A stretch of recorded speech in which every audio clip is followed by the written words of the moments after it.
In the shadowy world of espionage, few names are as infamous as Aldrich Ames.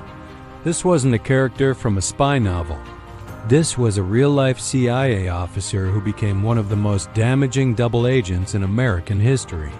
For 31 years, Ames worked his way up the ranks of the Central Intelligence Agency, gaining access to some of its most sensitive secrets.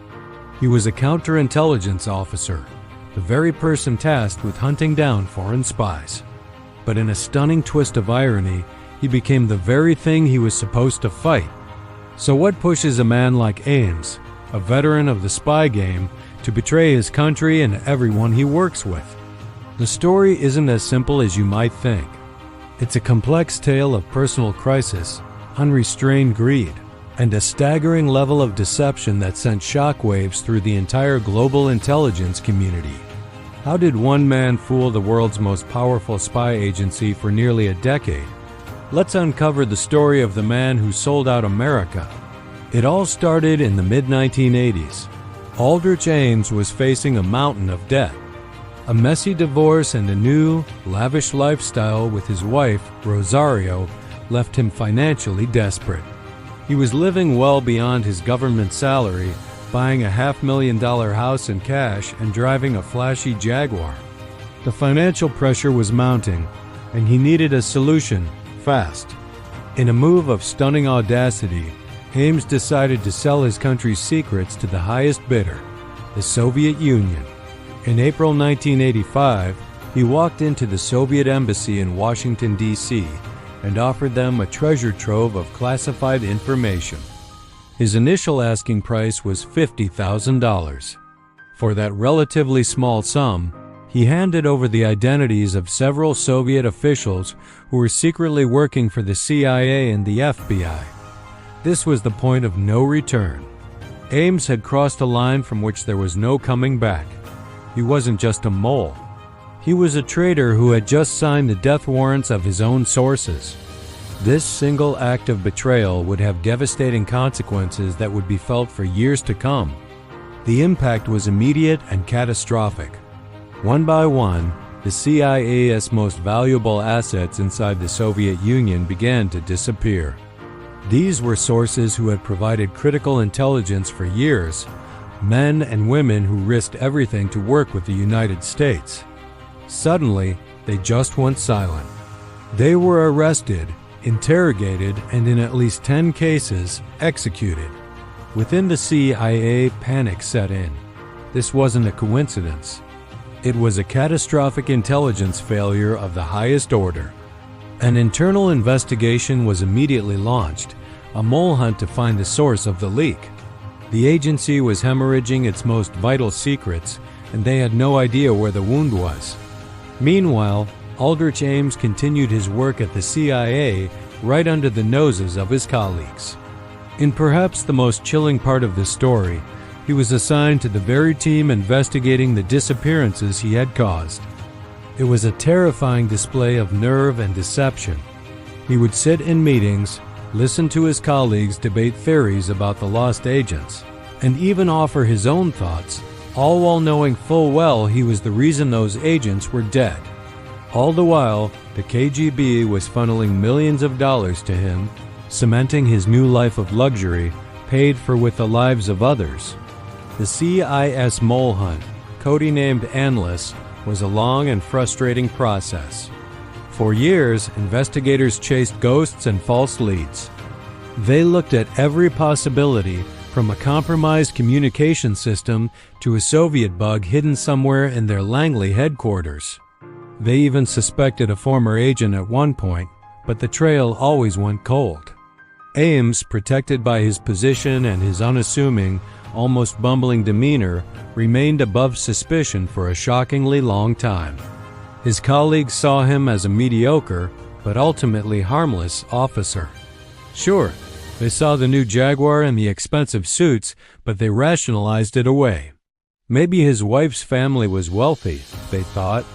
No one wanted to believe the traitor could be one of their own, working just a few desks away. It was a classic failure of imagination, but a few persistent investigators, particularly Jean Vertifule and Sandy Grimes, started to piece together the puzzle. These two women, part of the mole hunt team, began to notice a disturbing correlation.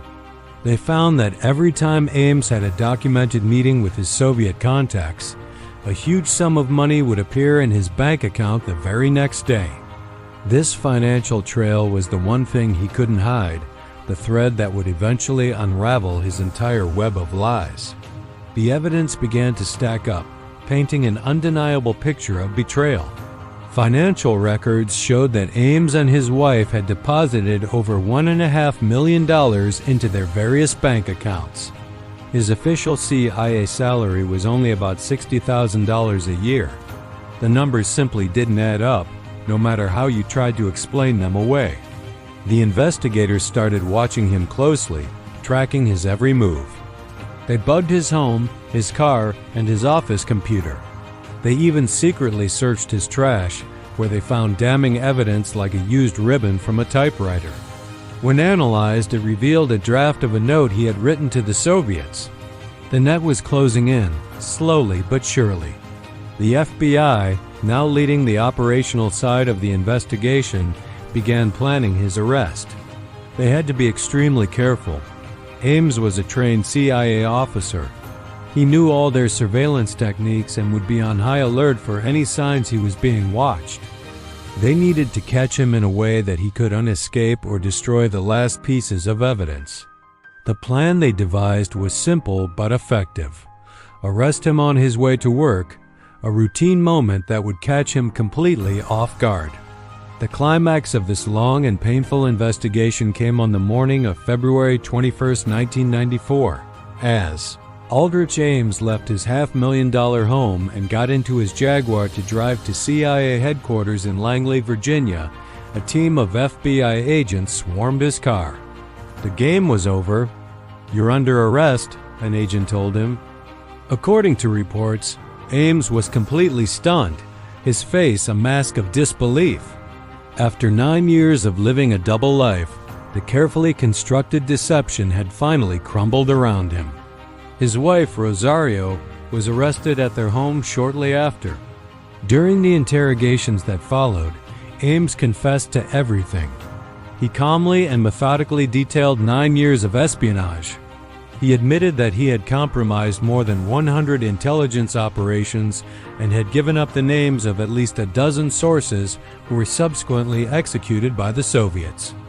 He showed little remorse, justifying his actions by cynically saying the United States deserved it, and more to the point, that he simply needed the money.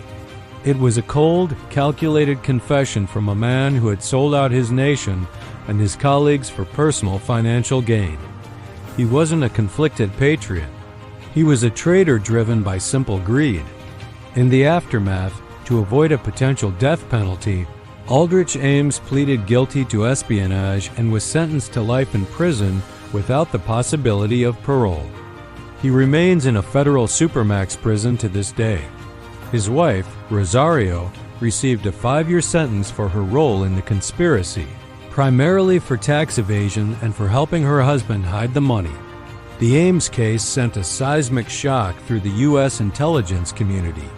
How could a man operate as a double agent for so long, completely undetected, from within the very heart of the CIA?